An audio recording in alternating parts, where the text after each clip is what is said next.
मैं बहुत से जॉब अप्लाई करता हूँ लेकिन मुझे इंटरव्यू कॉल नहीं आती है, तो क्या मेरी सीवी में कोई प्रॉब्लम है? क्या मेरी सीवी सही नहीं बनी हुई है?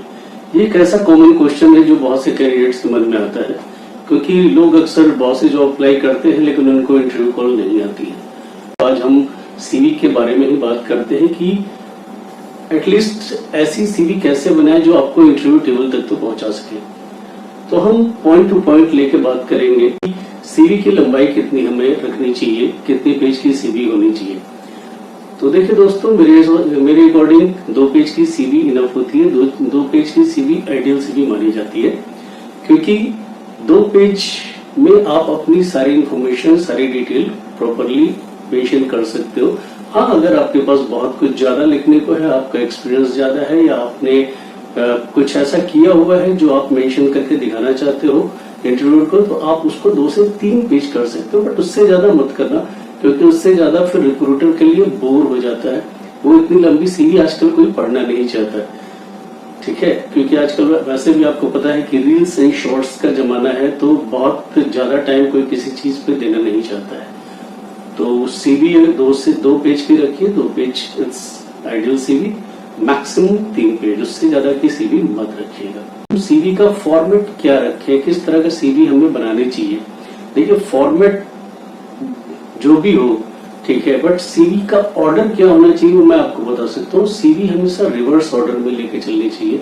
रिवर्स ऑर्डर का मतलब ये होता है कि जो इन्फॉर्मेशन आपकी रिसेंट की है उसको आप पहले रखिए, और जो इन्फॉर्मेशन आपकी पहले की है, आपने जो जॉब पहले कर रखी है, उनको आप धीरे धीरे पॉइंट टू पॉइंट बाद में मेंशन करते चले जाइए।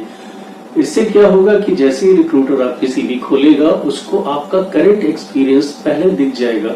आपको कोशिश ये करना है कि आपको रिवर्स ऑर्डर में अपनी सीवी बनानी है, जिसमें लेटेस्ट इंफॉर्मेशन पहले आएगा और जो पहले की इंफॉर्मेशन है वो पॉइंट टू पॉइंट बाद में आती, ग्रेजुअली बाद में आती चली जाएगी। सीवीज के ऑर्डर में हमें कब कौन सी पॉइंट्स को रखना चाहिए? तो देखिए, सबसे पहले तो आपका जो नाम और कॉन्टैक्ट डिटेल्स ये होनी चाहिए, क्योंकि कॉन्टैक्ट डिटेल्स सबसे पहले होगा।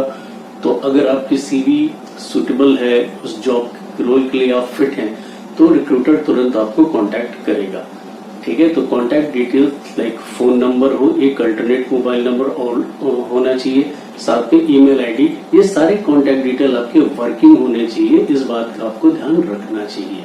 और उसके बाद फिर आप अपना वर्क एक्सपीरियंस लेटेस्ट से लेकर ग्रेजुअली जो बात के एक्सपीरियंस है उनको मेंशन करते चले जाइए।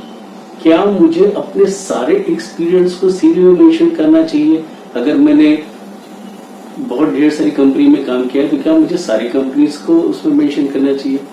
तो होपफुली हाँ, बहुत हद तक तो ये नेसेसरी होता है कि आप सारे के सारे एक्सपीरियंस को मेंशन करें, राइट। लेकिन आपको सारे जॉब की डिटेल्स देने की जरूरत नहीं है, सारे एक्सपीरियंस की डिटेल्स देने की जरूरत नहीं है।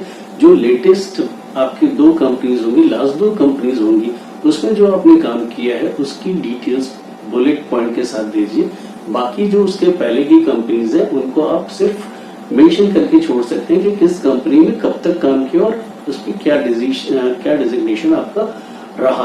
क्या मुझे अपने सीवी में, अगर मेरे कैरियर में कोई गैप है तो मुझे वो हाइड करना चाहिए? नहीं, आपको कोई भी चीज छिपानी नहीं चाहिए सीवी में, क्योंकि कहीं ना कहीं से बाद में आपके एम्प्लॉयर को ये पता चल जाता है कि आपने सीवी में कोई फेक किया हुआ है। तो मेरे according honesty is the best policy. आपको अपनी सीवी में सारी डिटेल्स, अगर कोई गैप भी है तो आपको वो मेंशन करना चाहिए विद पॉजिटिव रीजन। उसके साथ एक रिलेवेंट रीजन अगर आप दे दें कि इस वजह से मेरी एम्प्लॉयमेंट में गैप आया है, तो वो एक पॉजिटिव इम्पैक्ट ही डालेगा आपके फ्यूचर एम्प्लॉयर के लिए, और आपके लिए इंटरव्यू में भी उसको जस्टिफाई करना आसान हो जाएगा।